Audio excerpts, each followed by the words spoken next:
ശ്ലോകം 10. ന തത്ര നാരീ ദുർഭിക്ഷം നോപസർഗഭയം ക്വചിത് യത്രാസ്തേ സമനിർനിത്യം അഷ്ടഭാരസുവർണദ. ന തത്ര മാരീ ദുർഭിക്ഷം നോ ഉപസർഗഭയം ന ഉപസർഗഭയം ക്വചിത് യത്രാഹ തേ സഹ മണിഃ നിത്യം അഷ്ടഭാര സുവർണദഃ. ന തത്ര മാരീ ദുർഭിക്ഷം ന ഉപസർഗഭയം നോപസർഗഭയം ക്വചിത് യത്രാസ്തേ സമനിർനിത്യമഷ്ടഭാര സുവർണദ. உபசர்க்கம் அப்படின்னா பிரகிருதிக்ஷோபம், பிரளயம், புயல் இதெல்லாம் ஆக்கும். அதே மாதிரி உலகத்துல இருக்கிற பெரிய பெரிய എത്ര മരുന്ന് சாப்பிட்டுட்டும் தீராத்த வியாதிகள், மகாவியாதிகள், இந்த மாதிரி விஷயங்கள் ஒன்றும் இந்த செமந்தகமணி இருக்கிற இடத்துல உண்டாகாது. செமந்தகமணி இருக்கிற இடத்தோடு அந்த ஒரு ശ്രേയസ്സ എടുത്തു ചൊല്ലവാക്കും ചേരാ. അത് മട്ടുമില്ല, ഓരോ നാളേക്കും 8 ഭാരം സ്വർണം இந்த மணி கொடுக்கும். சுபிட்சமா சர்வ ஐஸ்வர்யங்களையும் கொடுக்கும்.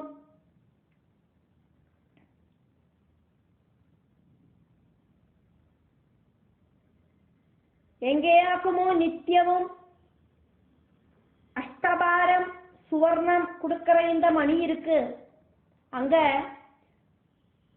அதிவிருஷ்டி உண்டாகாது. அதே மாதிரி மகாவியாதிகளொன்னும் உண்டாகாது. அதே மாதிரி துர்நிமித்தமான பயம் ஒன்றும் உண்டாகாது. இந்த மணி இருக்கிற இடத்துல ஆருக்கும் எந்த கெடுதலும் உண்டாகாது, மன கஷ்டம் கொடியும் உண்டாகாது அப்படின்னு எல்லாம் மட்டும் சொல்லப்படுறது. ஸ்லோகம் 11. அத சத்ராஜிதோ ப்ராதா பிரசேனோ நாம கர்ஹிதே கண்டே பத்வாமணிம் சத்யோ ஹயமாருஹ்ய சைந்தவம். அத சத்ராஜிதः ப்ராதா பிரசேனः நாம கர்ஹிசித் கண்டே பத்வா மணிம் சத்யः ஹயம் ஆருஹ்ய சைந்தவம். அத சத்ராஜிதோ ப்ராதா பிரசேனோ நாம கர்ஹிசித் கண்டே பத்வா மணிம் சத்யோ ஹயமாருஹ்ய சைந்தவம். சத்ராஜித்தோடு தம்பி பிரசேனன் டெம்பரரி ஆயிட்டு இந்த மணிய கொஞ்ச நாளைக்கு கழுத்துல போட்டுக்கட்டுமா அப்படின்னு அண்ணா கிட்ட ரிக்வெஸ்ட் பண்ணின.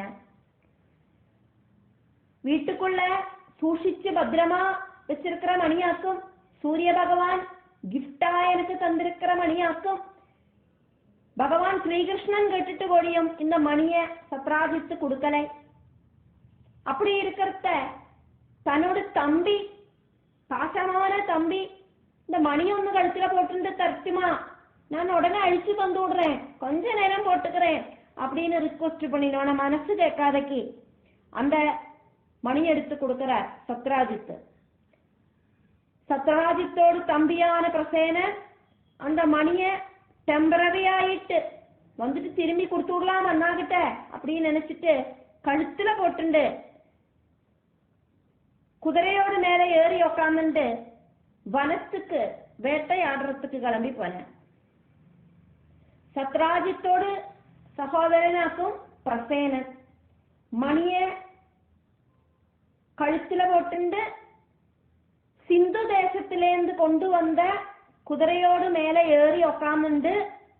അതാക്കും ഇങ്ങ സൈന്ധവം. സൈന്ധവം ഹയം ആരുഹ്യം. സിന്ധു ദേശത്തിലേന്ത് കൊണ്ടുവന്ന കുതിരയോട് മേലെ ഏറി ഒക്കാമുണ്ട്. அங்கேருந்து வனத்துக்கு கிளம்பி போனேன். என்னத்துக்காக்கும் போனது அப்படின்னு அடுத்த ஸ்லோகத்துல சொல்லப்படுறது. ஸ்லோகம் 12.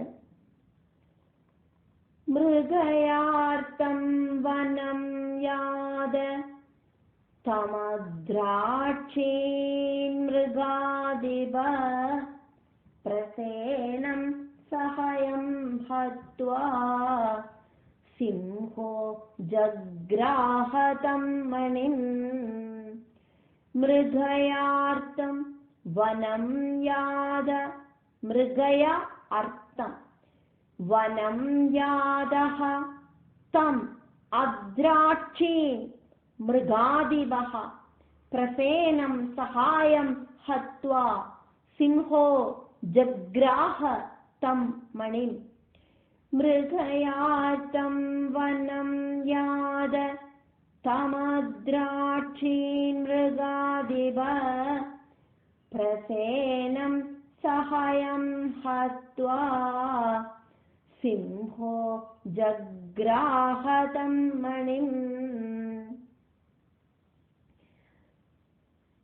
கழுத்துல போட்டுண்டாக்குமே நடக்கிறது பிரசேனன் இந்த மணிய கழுத்துல போட்டு குதிரை மேல ஏறிண்டு வனத்துல இப்படி ஓடவத்த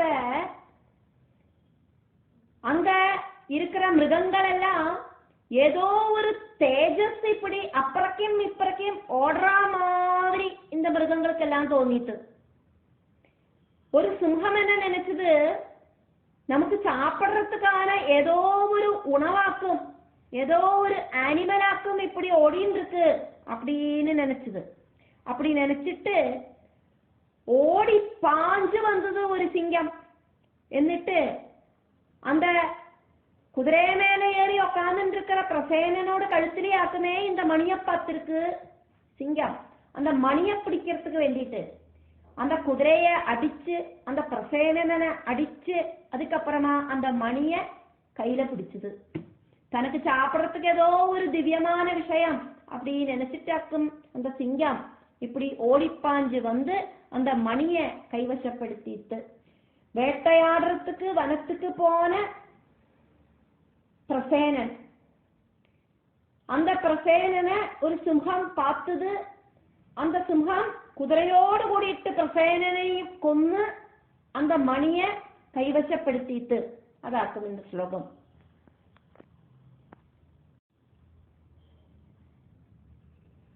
श्लोकम 13.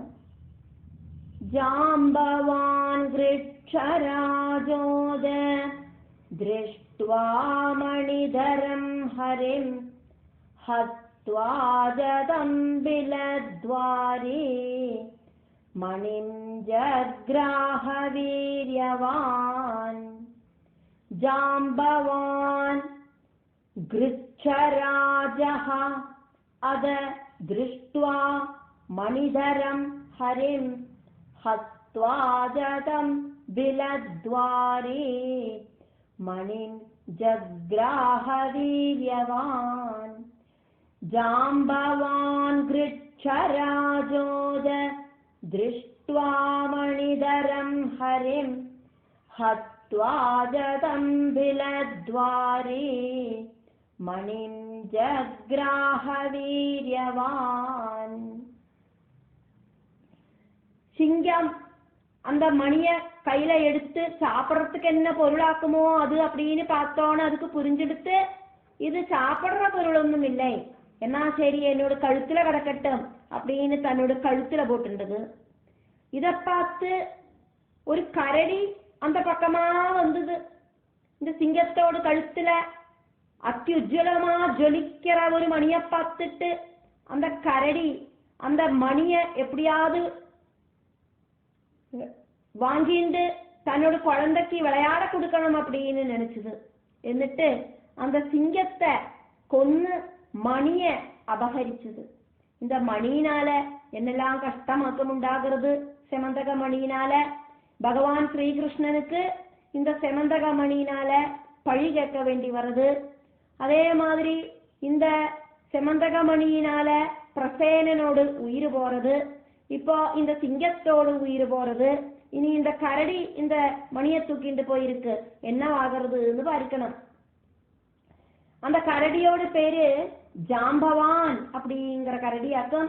ஜாம்பவான் அப்படிங்கிற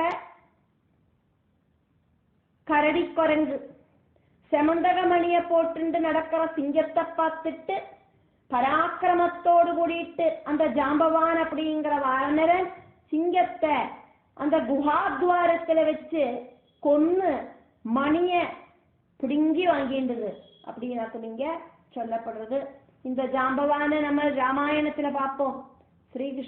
ஸ்ரீராம பகவான ரொம்ப ரொம்ப பக்தியோடு கூடி புகழ்த்துற ஜாம்பவான், அதே ஜாம்பவான் தான் இந்த ஜாம்பவான். ஸ்லோகம் 14.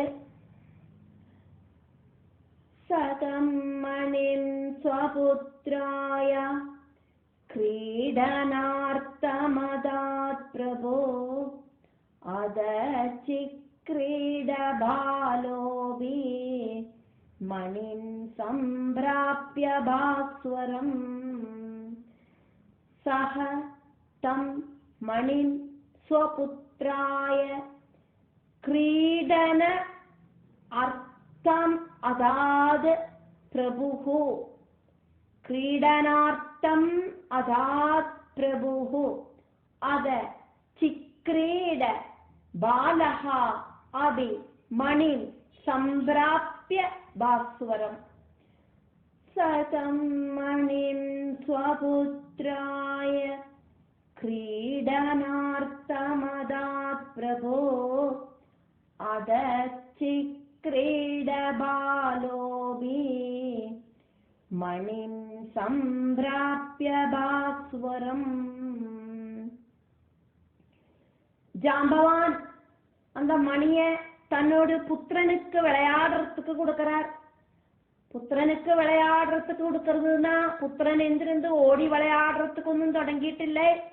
அந்த புத்திரனை ஒரு தொட்டில்ல போட்டாக்கம் வச்சிருக்கா குகைக்குள்ள. அந்த தொட்டிலுக்கு மேல ஒரு சரட கட்டி இந்த மணிய தொங்க விட்டு அந்த புத்திரனுக்கு விளையாட்டு காட்டுறதுக்கு வேண்டிட்டு இந்த ஜாம்பவான் அந்த மணிய யூஸ் பண்ணினதாக்கும். நல்லா அழகா திளங்குற அந்த மணி பார்த்துட்டு அந்த குழந்தை அதை பார்த்து விளையாடுறதுக்கும் ஆரம்பிச்சது அப்படின்னு கொஞ்சம் சொல்லப்படுறது. ஸ்லோகம் 15. प्रसेनेनागदे जाद सत्राजित् पर्यदप्यदा न जाने केन निहद प्रसेनो मणिमिच्छदा. प्रसेने अनागदे च अद सत्राजित्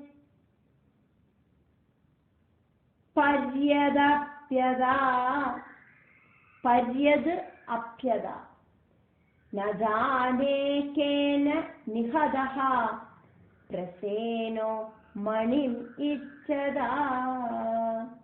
பிரசேனன் திரும்பி வர்றதுக்கு லேட் ஆனோன சத்ராஜித்துக்கு ரொம்ப கவலையாயிடுத்து. இந்த மணிய ആരോ തിരിടറത്തുക്ക് വേണ്ടിയിട്ട് പ്രസേനനെ കൊന്നിരുപ്പ. അതിനാലിയാക്കും இந்த പ്രസേനൻ തിരുമ്പി വരാത്തത് ഇപ്പടിന്നെല്ലാം ആലോചിക്കാൻ സത്രാജിത്ത്. ആരാക്കും ഇപ്പടി പ്രസേനനെ അപായപ്പെടുത്തി മണിയെ തിരിടിനത് അപ്പടിന്നെല്ലാം യോചന വന്നത്.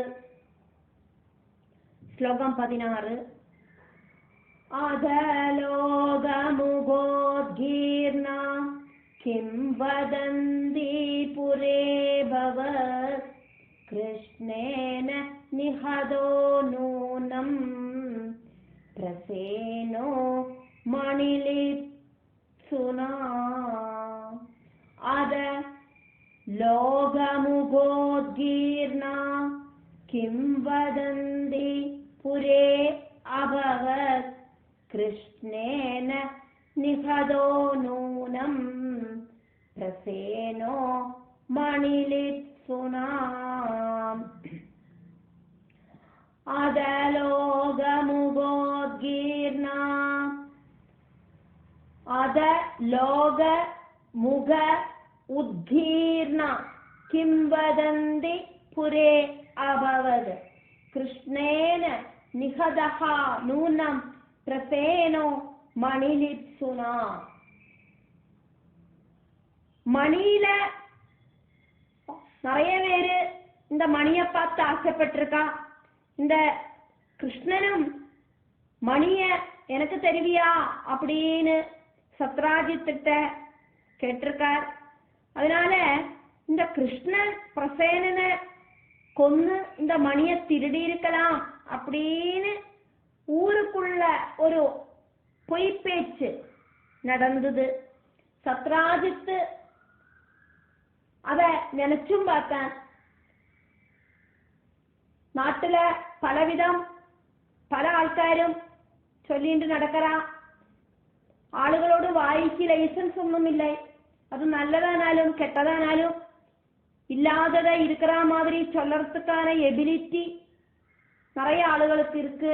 அப்படி இந்த ஊர்ல இருக்கிற ஜனங்கள் எல்லாம் ஒரு அபவாதத்தை சொல்லி உண்டாக்கினா, இல்லாத விஷயத்தை இருக்கிற மாதிரி சொல்லி உண்டாக்கினா.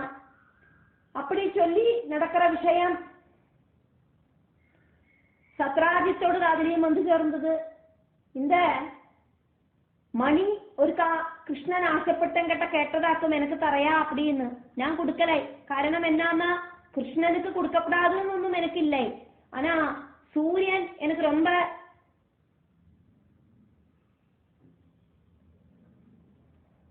ஒரு பிடிச்சமான ஒரு நண்பரும் எனக்கு பிடிச்ச ஒரு தெய்வமும் எல்லாம் ஆக்கும். அந்த சூரியன் தந்த மணியை யாருக்கும் கொடுக்க மாட்டேன்னு சொல்லிட்டாக்கும் எடுத்து வச்சிருந்தேன். ஒருவேளை இந்த கிருஷ்ணனாயிருக்கும் பிரசேனனை கொன்னது அப்படின்னு யோசனை வருது. இப்படி நிறைய பேரு சொல்லவும் ஸ்ரீகிருஷ்ணனோடு மேல இந்த செமந்தகமணிய திருடறதுக்கு வேண்டி பிரசேனனை ஸ்ரீகிருஷ்ணன் கொன்னதாயிட்டொரு பழி உண்டாகிறது.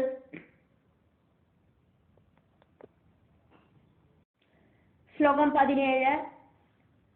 സദം സുസ്രാവ കൃഷ്ണോബി ദുര്യശോലിപ്തമാത്മനേ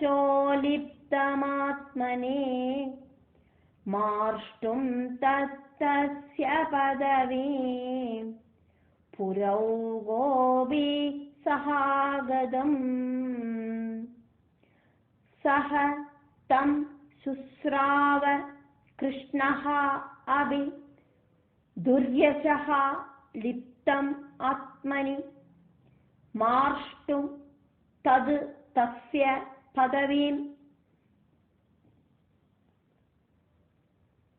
പുരൗഗോഭിഃ സഹാഗതം സദം ശുശ്രാവ കൃഷ്ണോബി ദുര്യശോ ലിപ്തമാത്മനേ മാർഷ്ടും തത്തസ്യ പദവീം പുരൗഗോഭി സഹാഗതം. அபகீர்த்திகரமான இந்த வார்த்தைய கிருஷ்ணனும் கேட்டார். இந்த செமந்தகமணியினால கிருஷ்ணனுக்கு ஒரு பேருதோஷம் உண்டானோன்னு துவாரகக்கே அதிபதியாயிருக்கிற கிருஷ்ணனாக்கும் ஒரு மணியை திருடறதுக்கு வேண்டிய ஒருத்தனை கொன்னு அந்த மணியை திருடினான்னு எல்லாமாக்கும் ஆளுகள் இப்படி சொல்லிட்டு நடக்கிறா. அந்த பேருதோஷத்தை இல்லாம பண்றதுக்கு வேண்டிட்டு ஸ்ரீகிருஷ்ணன் அங்க இருக்கிற புறவாசிகளோடு கூடிட்டு கிளம்பினார் அப்படின்னாக்கும் சொல்லப்படுறது. பிரசேனனை தேடிண்டு அந்த செமந்தகமணியை தேடிண்டு கிளம்பினார். அந்த மணியை கொண்டு வந்து திரும்ப இவாகிட்ட கொடுத்தாதானே அந்த பேருதோஷம் இல்லாமையாகும். ஒருத்தன் ஒரு விஷயத்தை திருடிட்டான் அப்படின்னு சொல்லறத அவன் அதை செஞ்சிட்டில்லை அப்படி இருக்கிறத செய்யாத ஒரு விஷயத்துக்கு செஞ்சா மாதிரி ஆளுகளெல்லாம் சிலர்த்த மனசுக்கு இப்படி விஷமம் உண்டாகிறது. எப்படியாவது அந்த பொருளை தேடி கொண்டு வந்து இங்க கொண்டு வந்து கொடுக்கணும் அப்படிங்கிறது தோணல் உண்டாகிறது. அந்த மாதிரி ஒரு தோணலாக்கும் கிருஷ்ணனுக்கு இப்ப உண்டாச்சு. ஸ்லோகம் 18. गत्वा सविबिने पश्यत् प्रसेनं हरिणाहदम् ययौ मृगेन्द्रमन्वेष्यन् नसृग्बिन्द्वङ्गिदाद्वना गत्वा सह विबिने अपश्यत् प्रसेनं हरिणा हदम् ययौ मृगेन्द्रम् अन्विष्यन् असृग बिन्दु अंगिद अध्वना गत्वा स विबिने पश्यत् प्रसेनं हरिणाहदम् ययौ मृगेन्द्रमन्विष्यन् असृग பிந்துவங்கிதாத்வனா. அபவாதங்களை இல்லாம பண்ணறதுக்கு பகவான் கிளம்பி அப்புறம் போனார். துவாரகையில ராஜாவாயிருக்கிற ஸ்ரீகிருஷ்ணன் வனத்துக்கு கிளம்பி போனார். பகவானுக்கே ஒரு அபவாதமா அப்படின்னு கேட்டானாக்கா எல்லாம் விதிப்படிதான் நடக்கும். பகவான் மூணாம்பரம் முடிஞ்சு சந்திரனை சதுர்த்தி நாளில பார்த்துட்டார். அதனோடு பலமாக்கும் இந்த இல்லாப்பழி கேட்கறது அப்படிங்கிறது, இந்த செமந்தக உபாக்கியானம் அப்படிங்கிறத ஆரெல்லாம் ஆக்குமோ பாராயணம் செய்யவும் காதை கொடுத்து கேட்கவும் செய்யறா அவளுக்கெல்லாம் என்னெல்லாம் அபவாதங்கள் உண்டோ அதெல்லாம் இல்லாம போயிடும் அப்படின்னாக்கும் செமந்தக உபாக்கியானத்தோட மகிமை. அப்படி இருக்கிற அந்த செமந்தகத்தை தேடிண்டு பகவானோட யாத்திரையாக்கும் பார்க்கிறோம். வனத்துக்கு போனோட பிரசேனனை ஒரு சிங்கம் இப்படி அடிச்சு கொண்டு போட்டிருக்கிறத பகவான் பார்த்தார். அதுக்கப்புறமா அந்த சிங்கத்தை தேடிண்டு அந்த சிங்கத்திலேந்து கீழே சொட்டு சொட்டா விழுற அந்த பிளட் துளிகளை பார்த்துண்டு அந்த வழியா பகவான் ஸ்ரீகிருஷ்ணனும் கூட இருக்கிற புறவாசிகளுமா இப்படி யாத்திரையாகிறா. பிரசேனன் அவனோட கழுத்துல போட்டிருக்கிற மணியை காணறதுக்கு இல்லை, பிரசேனனை அடிச்சு கொண்டு போட்டிருக்கு ஒரு சிங்கம்.